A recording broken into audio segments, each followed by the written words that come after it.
we've been working as part of the Bootstrap project as well in like a sub area, which is answering the very basic question of what is the policy problem of problematic use of the internet, what are the methods that we need to use to try and define this issue, and also what are the impacts on the policy agenda that this has had across Europe, and not just Europe. We also extended our work slightly into countries of the G7, so large high-income countries and large economies.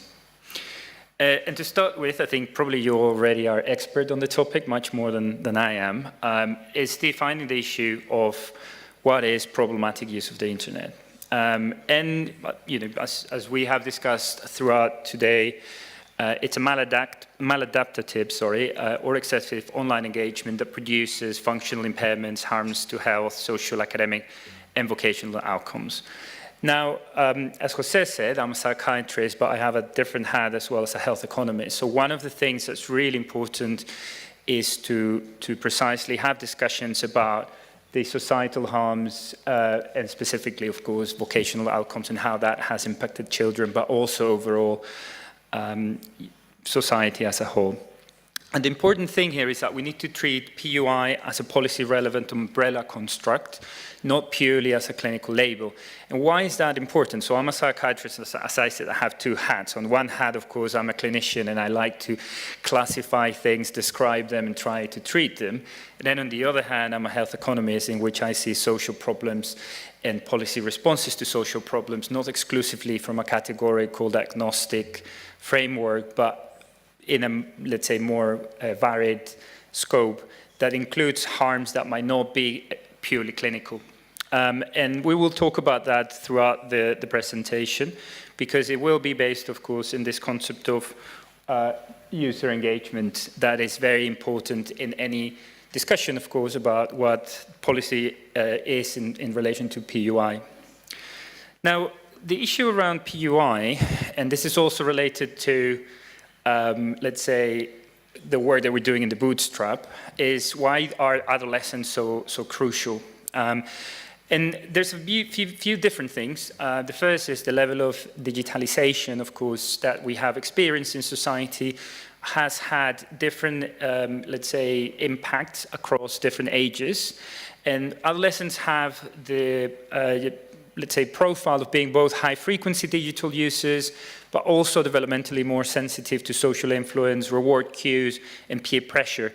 And of course, that leads into a series of issues around, for example, mental health, body image, functioning, and also safety. Now, I also make the case, maybe in a different time, that this is not exclusively an adolescent problem. And we're working now on trying to define the issues that might be more important in adults. One of them is driving while tech. So, you know, the amount of traffic accidents that tend to happen with very serious consequences of people actually texting while they're driving, where we have a much more lenient approach that if people were doing shots of vodka. But that's a different, let's say, conversation. But it's also very important precisely on trying to measure this concept. And the issue is that policy has always tried to discuss these problems in a way that is what we call upstream. So, you know, it starts by policy design, but in response to, let's say, a sort of effect. In this case, of course, the design issues, the accountability issues. But the problem we've had, specifically around Europe, is that that's also balanced against the commercial priorities that, you know, optimize engagement over well-being. And specifically looking into design algorithms that manage sensitive information in the case of children, or, for example, there are recursive iterations of exposure, or just generally speaking, exposure to content that we wouldn't allow in any other type of media to happen. And I think this is what we were basically trying to answer in the papers that we worked on. So we've decided that we wanted to create 3 different papers. So the first paper was, what's the Commission doing about this? Okay, You know, the Commission and the European Union itself is, of course, based on the premises of free flow of goods, services, and people. And those are three tenets that are crucial in any European policy. And that means, of course, that any EU digital governance and public health agents and policy needs to respect those. Now, the other problem you have in terms of that was that we wanted to also question what is going on in terms of this intersection between a devolved, or not devolved, it's never really been integrated into, of course, EU policy health, and what happens, of course, with other, let's say, areas of the Commission that work, for example, in terms of market development or regulation around tech companies. So we created a paper, which was the first paper of 3 that we worked in as part of the Bootstrap project. And then we divided that into, because, you know, having 15 country papers is a bit too much. So we divided that into about 7 European countries, which were namely the Netherlands, Spain, Hungary, Lithuania, Portugal, Estonia, and Switzerland. And then also 8 countries, which were the large economy countries, which were basically UK, France, Germany, Italy, Australia, Canada, the US, and New Zealand. And we were able to create a cluster of 2 different, slightly different types of profiles in terms of the policy processes, because in one we had small to medium-sized countries inside the EU, well, with the, of course, inclusion of Switzerland, but then in the 8-country comparison, we had mostly, you know, G7 countries, including the US, and of course Australia and New Zealand as well, because it was interesting for us to include those, because they shared some of the policy frameworks, of course, of Britain. And what we did was that we wanted to create a shared analytical task and basically map what type of existing digital market safety and health policies there was across these different countries, addressing precisely this issue around PUI and adolescent mental health. And the framework that we use is something that we created, I mean, I created in the past working on a series of other sets of paper, and it's something that is used in policy quite commonly, and it's a path dependency, which means that we include past laws that tend to be foundational regulatory choices that countries or supranational institutions like the Commission make, and then critical junctions around new risks, digital reforms or social changes, and then, of course, lock-ins, which are existing legal frames that shape available options that then, of course, address, you know, current gaps or not. As you will see, this is a very polemical issue because it's not necessarily the case. Now, why is it important? Because we are dealing with one of the most important processes, policy processes around digital safety, regulation, governance, however you want to name it. And there's been quite an interesting amount of work, not exclusively by the Commission, but by individual member states in the Union and also across other countries in the G7, precisely looking at this intersection I mentioned before, and what are the priorities that policy should integrate. So, for example, what are the priorities for the creation of, you know, market conditions for tech companies? Now, I don't know if you're aware of the sort of measures of economic growth, such as the Standard & Poor's 500 companies or the Big 7. So it's the largest 500 American companies. The biggest 7 of those, I mean, they're all tech companies, so they're a large chunk, of course, of the American economy, and that produces a series of difficulties around trying to regulate and create policy around that. Now in Europe, I don't know if it's lucky or not, I mean the Commission will say that they would like to have large tech companies like Google and Apple and Amazon and whatnot. Europe has not been able to create companies of that scale. And of course, it's easier to regulate when, you know, you don't have those companies. I mean, I wonder if we had a different position, of course, in Europe, if, you know, we wanted to maybe regulate Volkswagen and Volvo, you know. And usually what happens in Europe is that if you don't have an interest, it's a bit easier to produce these critical policy junctures where you will be very, let's say, critical of what's going on, you know, abroad. And of course, there's other issues that are really important for the Commission, mostly around telecommunications, data, and cybersecurity regimes. So data is the other huge issue that PUI doesn't really approach because it's much more, as I was saying, about this kind of clinical phenomenon. But all the algorithmic, endless scrolling is based on data. I mean, you're selling your data to large tech companies that then target you with a bunch of products, basically, that they're trying to sell you something. And what we did, of course, as I mentioned, is that we produced, this is the sort of search strategy. It's slightly different than a systematic review because you don't do the systematic review across published peer-reviewed paper, but rather in a policy repository. So all law needs to be somewhere, kept. So if you go here across the road, you will see the National Library of Lithuania. In the National Library of Lithuania, any law that has ever been enacted in Lithuania is probably, in a repository that people can go and, take a look at. And it's the same now with all countries, and it's part, of course, of the Eurolex platform, so you can very easily look at any policy or any that type of policy instrument that's ever been enacted. So we did that, and then we also included some binding legal instrument that were prioritized, and strategies and programs sometimes only where we assumed that they were relevant. What we found was that we found about 55 instruments across the EU that were done at the European level, about 70 in the 7 countries I mentioned, and then of course 85 across the other countries that we included that were a bit more in the Anglo-Saxon sphere.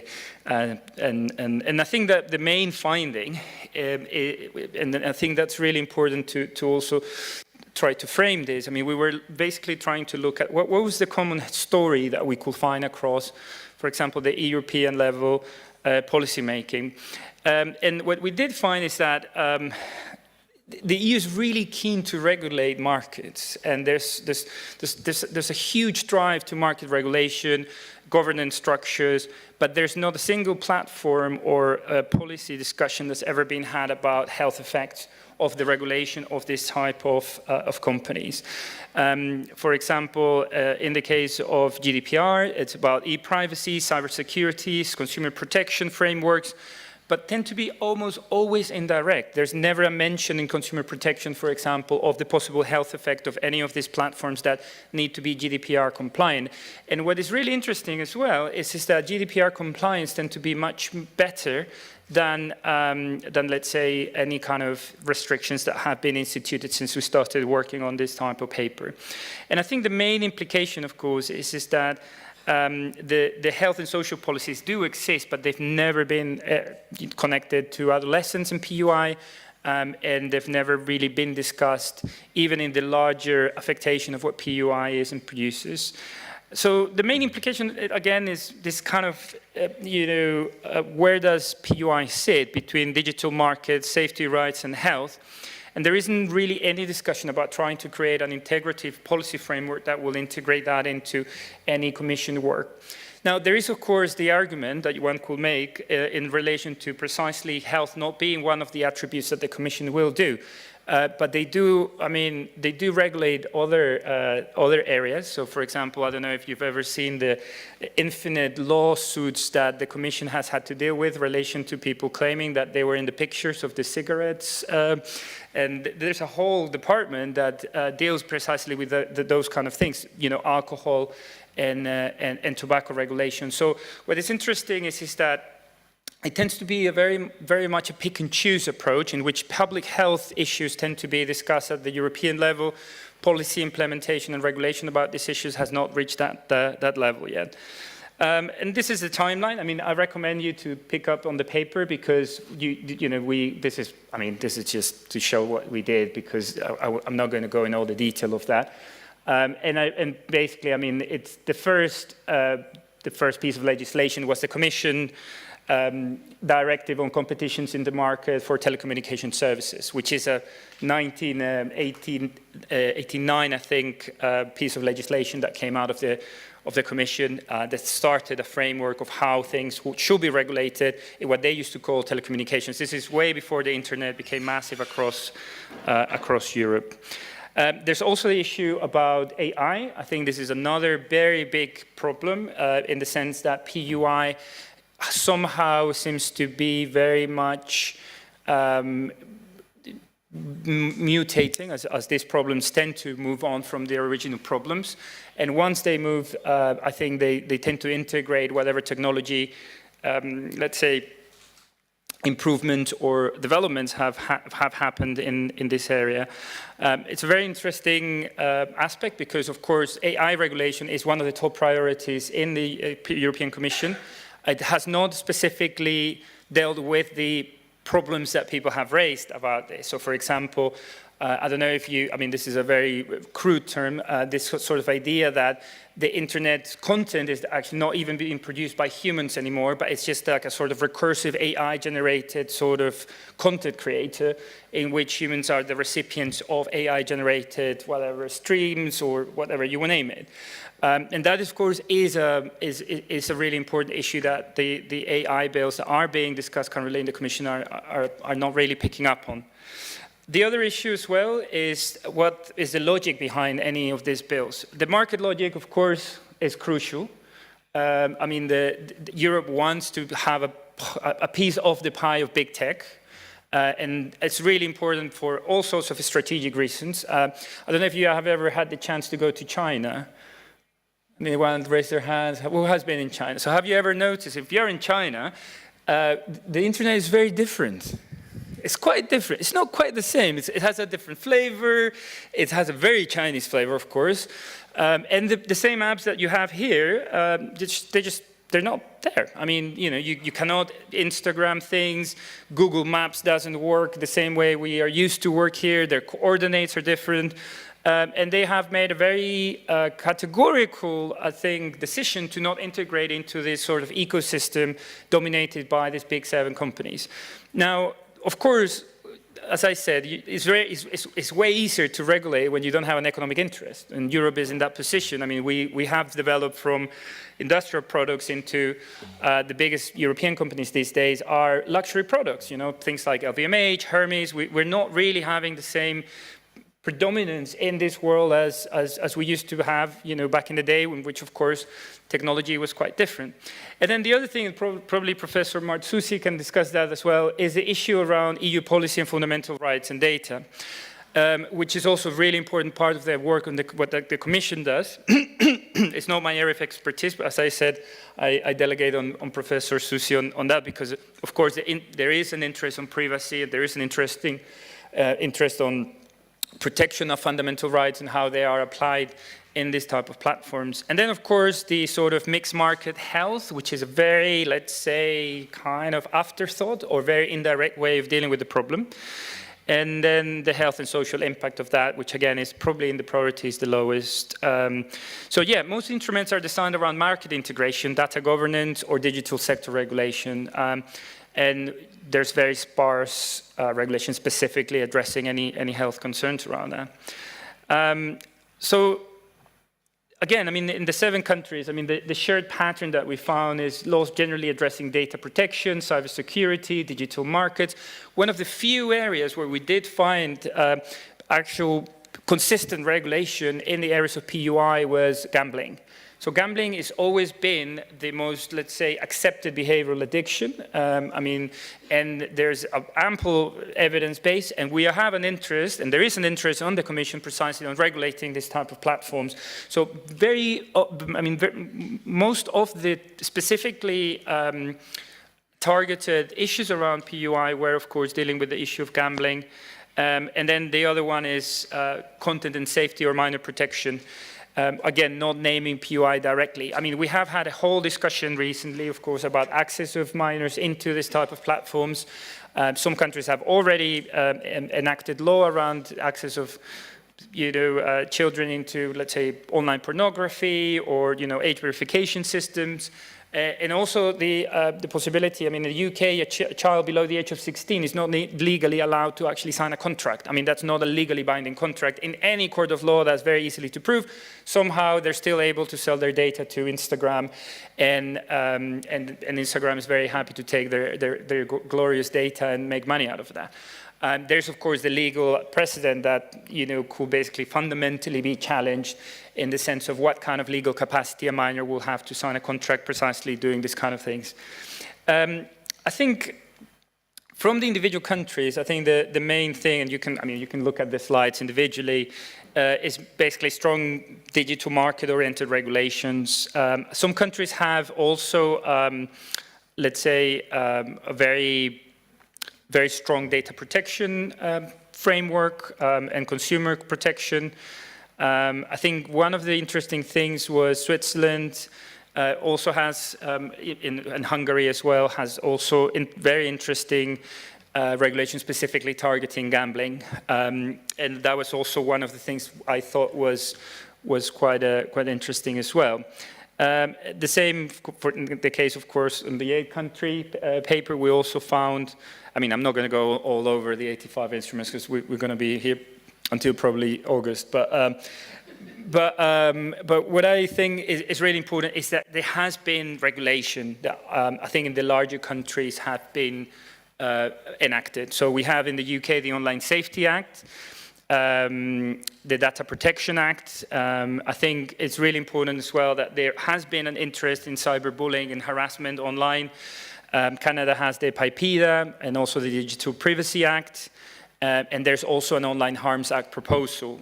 In Germany, there's a very intense focus on cybersecurity and data protection. There's a long history around that in Germany.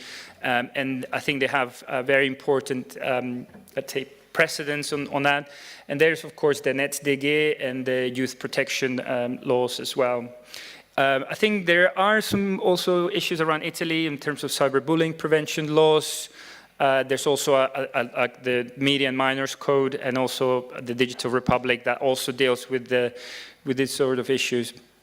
And then in the US, it's interesting because the US is a very unique country in terms of policy processes. So when I wrote this paper, that was probably about a year ago. So one of the things that's really interesting is how reactive the US policy process is as a comparison to European policy. So, so you guys know what a giraffe is? So a giraffe is a horse seen by the European Commission. So you wanted to say, can you draw a horse, and you end up with a giraffe. So it's very interesting because the layers of complexity that the Commission introduces on any of these type of issues tends to be sometimes very interesting. I mean, if you have ever done any kind of engagement with the Commission specifically on grant applications or any type of issue, you will realize that it is complicated. Now, the US has a very different approach because, of course, it's a federal state. Now, the tech regulation tends to have both a federal and a state level, but it's also very much driven by the legal system in the sense of the process of currently the lawsuits against big tech and the issues that have been coming up, and how exposure to children has, pretty much been dealt with. And I think what I think is really interesting about that process is that, in a way, it's a bit of a bottoms-up approach. So instead of a giraffe, you start with a giraffe and you end up with a horse. And I find that it's interesting from the perspective of how things can be done in Parliament. I mean, if you do get enough political clout in the US Congress to be able to do that. And there's a series of child safety proposals, specifically dealing with the problem that we're commenting on. Australia, again, I think one of the most interesting things is the under 16 social media age law, a lot of age restrictions as well. And then France also has specifically proposals around fake news, sexual sexist violence laws, and very similar as well, of course, in New Zealand. Now, what did we observe in terms of the policy domains that were repeatedly linked to PUI? So the first one, as I was mentioning, was data protection. Data protection is crucial of any, let's say, policy intervention that the Commission has tried to do. It's mostly related as well to defending the three tenets of the common market, of course. You need to have data protection to be able to trade, travel, and move services across the Union. And then that links up, of course, with cybersecurity and how that, of course, produces an online infrastructure that is safe and risk devoid of any kind. Andres, could you finish in a couple of minutes? So I got Two more things. And then, of course, we have content regulation, harassment, abuse, gambling, and platform design that I've already mentioned. And basically what we did was micro, meso, and macro. Those were the kind of points of analysis. How do individuals, platforms, companies, schools, and the kind of meso, and then macro, of course, societal values, markets, and public health governance.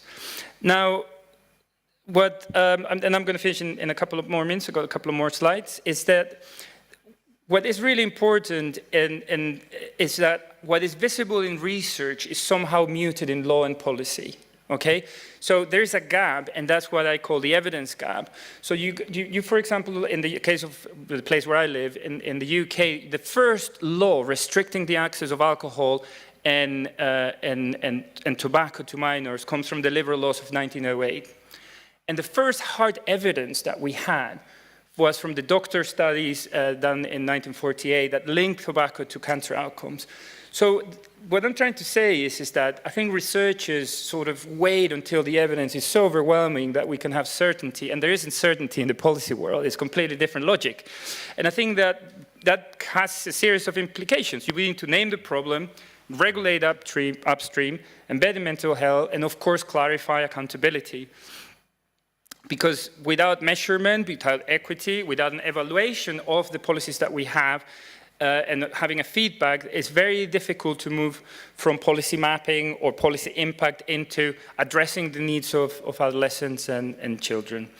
And then, I mean, I'm just going to skip this and just going to open up the discussion. I think the main point that I want you to take is how should policy move from managing discrete online harms to preventing these cumulative adolescent mental health risks, and how we can propose something that is sustainable, that addresses the concerns that we have, and that uses also the most important public health principle, which is, of course, the precautionary principle, and that means that if there is a doubt of harm, we should not try and support this type of platforms that might be behind this. So that's that. Thank you very much.